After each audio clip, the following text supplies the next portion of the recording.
knows what a haggis is? Yes, ma'am. Shoot, lamb's belly. Lamb's belly. With a bunch of stuff in it. Stuff in it. That's a good loose description. You Irish woman by any chance? You see?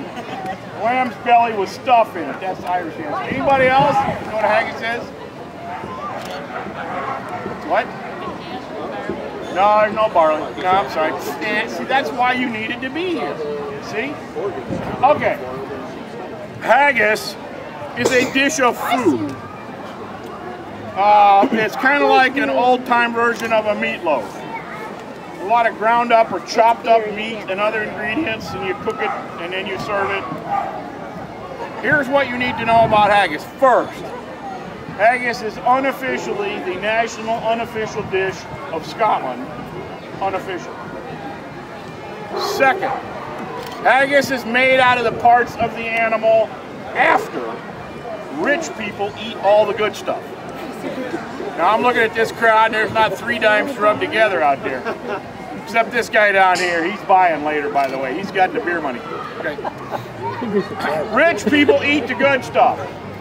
Imagine this. Why did they invent oxtail soup? Because rich guys ate all the steaks and the roasts and everything else and left the poor people with the oxtail. Why do they eat pickled pig feet? Because somebody with money ate all the good part of the hog and you got the feet. Okay? So haggis is a dish of food made out of a sheep after rich people eat all the good stuff. Now, here's the other thing you need to know. Every culture has a haggis. You've all eaten haggis. You just called it something else. Hot dogs? Yeah. Quiet. And we'll cover that part in a minute. But first of all, the haggis itself. Now, to make a haggis, you need a sheep. We used to buy a sheep from a guy right there. He's got a bunch of them. Unfortunately, after we bought them, they didn't go back the same way they came over here. And he won't loan his sheep anymore, so we had to bring our own. This is Bob. Say hi to Bob. Hi, there will be crowd participation, by the way. I might have forgotten to tell you that. This is Bob. Here's what do sheep do all day? Eat, eat, eat, eat, eat, eat, poop. Eat, eat, eat, eat, eat, eat, eat, poop. Eat, eat. That's what a sheep does. And depending on the type of sheep, 1, 2, or 3 times a year, you cut the hair off of it. Now, when you make a haggis, something happens to Bob between the field and the kitchen. We're going to skip over that part quickly. Okay? Bob in the field. Bob in the kitchen. Now, what happened to the best parts of Bob? Rich people ate them. What are you left with? The other stuff. You can't eat the hide. You need it to make like sheepskin rugs and stuff like that out of them. Okay? Now, even in Scotland, oh, this stuff is gross. There's some parts of Bob that we have to get out of the way that we don't use. Now, who took biology class? Okay, so this is the large intestine. This would be the small intestine. Yes, good. You paid attention in class. Okay, no, we don't eat this. Nobody in Scotland would eat this. You don't put it in haggis. In Scotland, we call this entrails or guts. We feed it to the dogs. So when you pull it out of the sheep, you throw it to the dogs. Like that good dog right there, good black and white dog right out of Scotland. He would get this and he would chew it up and be happy. Ladies and gentlemen, forgive me for so this is Scottish. But we have another winner. Dog food. We have another winner. Okay. It's not edible for humans. Celtic Thunder, Shades Performing Arts Theater, September 21st. We have another winner. Put this right here. We're going to call you Vanna Entrails. Now that stuff is really slimy. I apologize, but I believe it's Matthew. You get it under your fingernails and, you got to clean it off. Matthew Macaluso, you just won 2 tickets to see Celtic Thunder. If a haggis is like a meatloaf, besides the ingredients, what else do you need to make a meatloaf? Pan. In the front.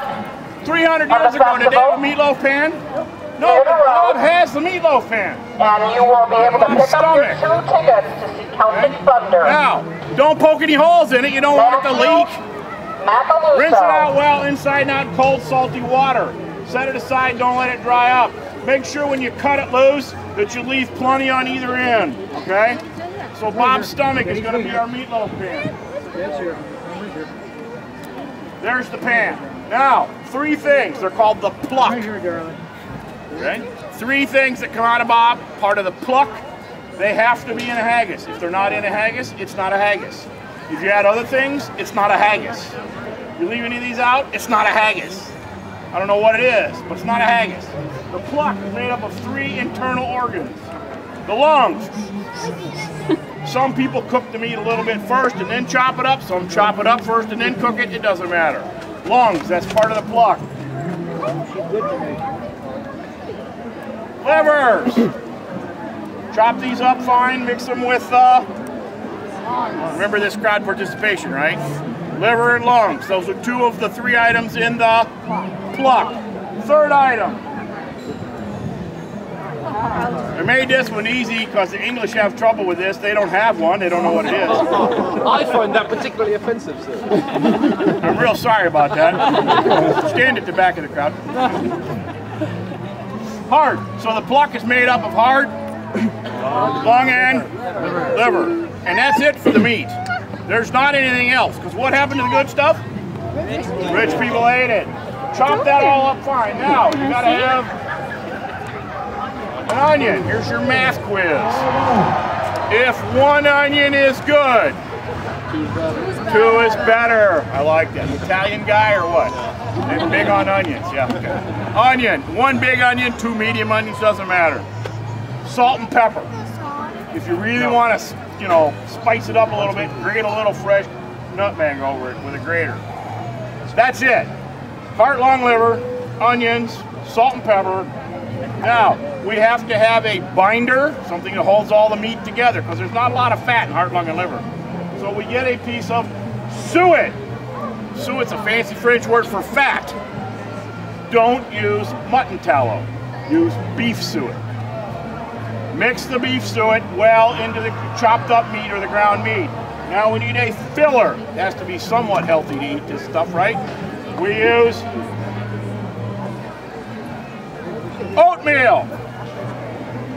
And you want whole rolled oats, not that crap you make in a microwave. You want the with all the parts there, right? Crushed rolled oats.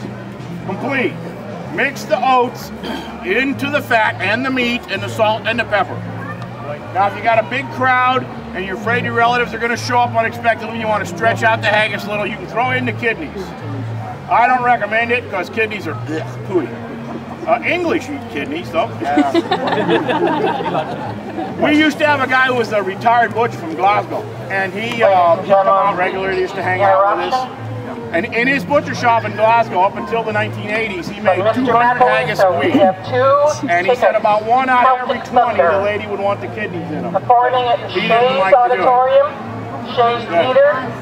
Heart, lung, liver is called the September 21st. We have 2 onions, salt and pepper, suet, what kind do you use? Beef, and oatmeal. The guest relations tent in the front by the roadside. Get my meatloaf pan, which is Bob's stomach. Big sheep, big haggis, small sheep, small haggis. Everything fits right back in there. This would all be ground up, chopped up. Some people parboil the meat first, some don't. Doesn't really matter. If you want to use a food processor or a grinder, you can do that. In the old days, we just chopped it up with a big knife. Okay. All the ingredients go in there. If you leave one of these out, it's not a haggis. If you put something else in here, it's not a haggis. People make vegetarian haggis. How in the world can you make a vegetarian haggis? Rich people didn't eat the best part of the vegetable.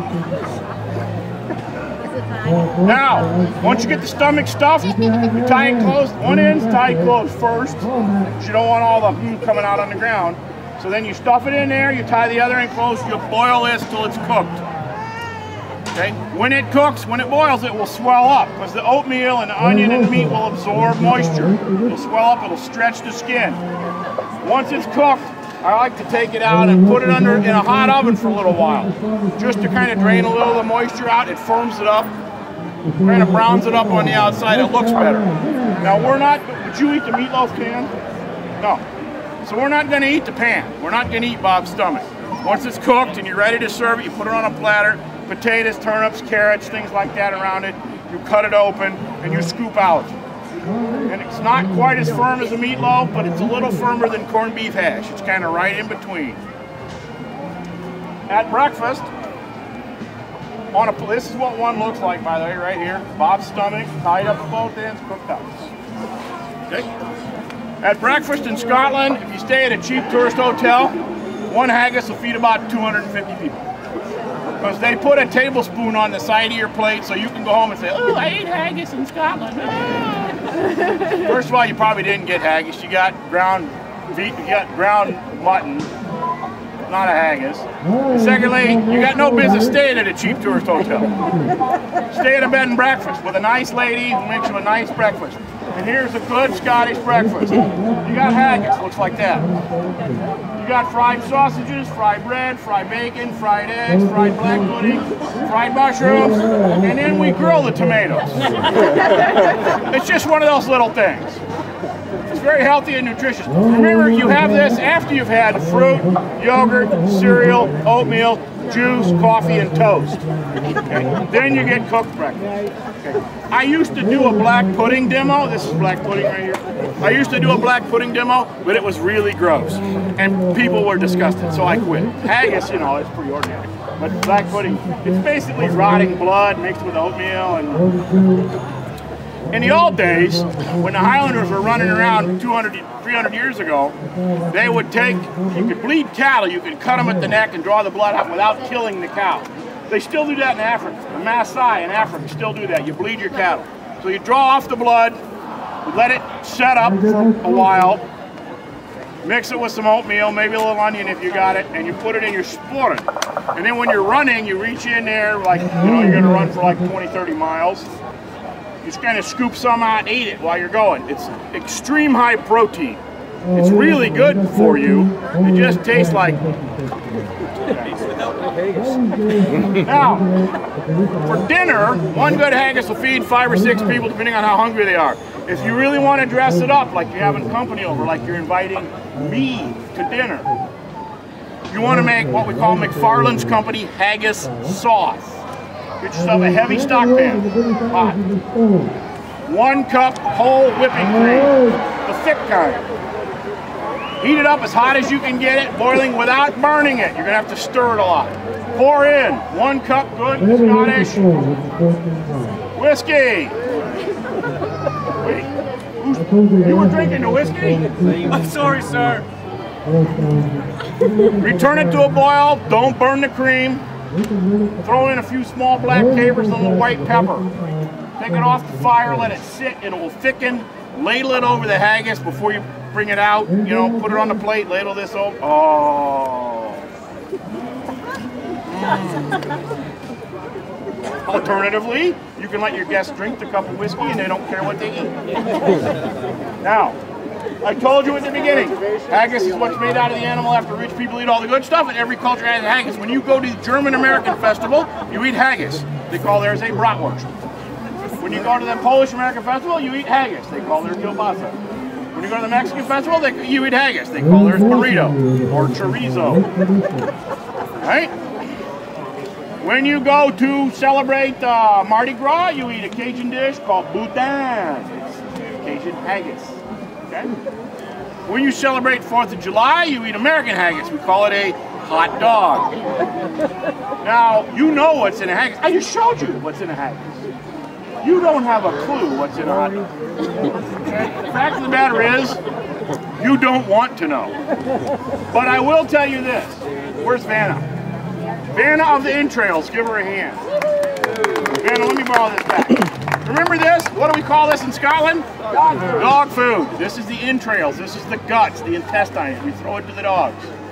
But when you guys eat bratwurst, knotwurst, chorizo, boudin, sausage, bangers, hot dogs, any Italian sausage, any of that stuff, you know what they do?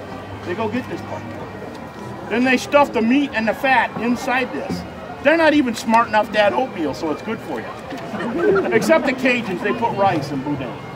So So just the fat and the meat goes in here. Then you cut this and you twist this part and you cook it up and you guys eat. And you love it.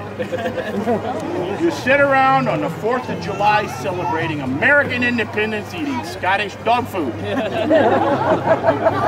And we thank you for it. But don't call us barbarians. Any questions about haggis?